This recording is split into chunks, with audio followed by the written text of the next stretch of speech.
Youth connecting India में आपका स्वागत है। 26 नवंबर 2020 के बाद से दिल्ली की सीमाएं किसानों और पंजाब और हरियाणा के अधिकांश लोगों द्वारा किए जा रहे एक बड़े आंदोलन की गवाह रही हैं। किसान दो विधेयकों का विरोध कर रहे हैं जो हाल ही में राज्यसभा ने पारित किए हैं। पहला किसानों का व्यापार और वाणिज्य विधेयक और दूसरा मूल्य आश्वासन पर किसान समझौता फार्म सर्विसेज बिल। दो विधेयकों को निचले सदन यानी कि लोकसभा ने पहले ही मंजूरी देती थी। जब उन्हें राज्यसभा में पेश किया गया तो हंगामा हुआ और आखिरकार विधेयक को ध्वनि मत से पारित कर दिया गया। किसानों का उत्पादन और वाणिज्य विधेयक किसानों को अपनी उपज को कृषि उपज मंडी समिति के विनियमित बाजारों के बाहर बेचने की अनुमति देता है। एपीएमसी सरकार द्वारा नियंत्रित विपणन मंडियां हैं, इसलिए किसानों के पास स्पष्ट रूप से अधिक विकल्प हैं कि वो किसे बेचना चाहते हैं। वहीं मूल्य आश्वासन और कृषि सेवा विधेयक, ये विधेयक अनुबंध खेती के लिए एक रूपरेखा की स्थापना के लिए प्रावधान करता है। किसान का एक ठहराया खरीदार उत्पादन होने से पहले एक सौदा कर सकते हैं। उत्तर प्रदेश, पंजाब और हरियाणा के किसान इन विधेयकों के प्रावधानों से नाराज हैं, क्योंकि उन्हें डर है कि ये बिल वो मंच हो सकता है जिसे सरकार अन्यथा मजबूत समर्थन के प्रतिस्थापन के लिए स्थापित कर रही है।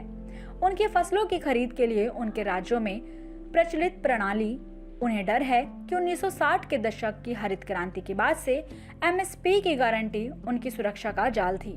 शायद किसानों को अधिक खेल का मैदान और बेहतर मंच देने के बहाने से छीन लिया गया। इन क्षेत्रों में राज्य सरकार द्वारा संचालित फसल उत्पादन अधोसंरचना का उत्पादन बहुत अच्छा है।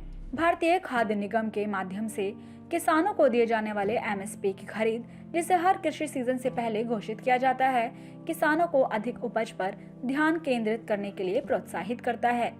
23 कृषि फसलों में एमएसपी है। हालांकि सरकारें मुख्य रूप से केवल चावल और गेहूं खरीदती हैं।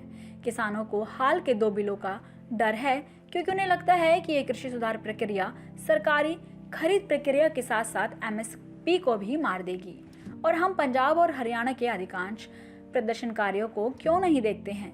इसलिए कि वो इस सेफ्टी नेट के सबसे बड़े लाभार्थी हैं।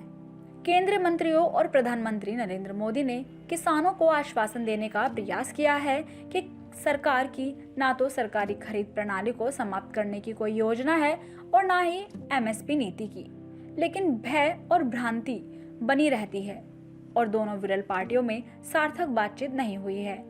कुछ रिपोर्टों के अनुसार पंजाब में किसानों द्वारा उत्पादित चावल का लगभग 89% सरकार द्वारा खरीदा जाता है। हरियाणा में ये 85% है। पंजाब और हरियाणा में किसान बिना किसी जोखिम और मूल्य जोखिम का सामना करते हैं और वास्तव में धान और गेहूं उगाने के लिए प्रोत्साहित करते हैं। लेकिन राष्ट्र को दालों की कमी का सामना करना पड़ रहा है और इसके बजाय गेहूं और चावल एफसीआई के गोदामों में अधिशेष है। इसके अलावा चावल एक पानी से चलने वाली फसल है और पानी की कमी वाले क्षेत्रों के किसान भी उसे उगाते हैं, क्योंकि अंत में एमएसपी का आश्वासन दिया जाता है। एक सरकारी अध्ययन में कहा गया है कि पंजाब, हरियाणा और पश्चिम उत्तर प्रदेश के उत्तर पश्चिमी मैदान इलाकों में चावल गेहूं की कटाई प्रणाली को लगातार अपनाने से भूजल का क्षय हुआ है और मिट्टी की गुणवत्ता में गिरावट आई है। इसके अलावा ये फार्म बिल किसानों को बड़े कॉरपोरेट के साथ सौदे करने के लिए प्रोत्साहित कर रहे हैं और किसानों को कॉरपोरेट पर भरोसा नहीं है। ऐसी ही जरूरी और लेटेस्ट खबरों के लिए हमारे साथ जुड़े रहिए और हमारे चैनल को लाइक, शेयर और सब्सक्राइब करना ना भूलिए।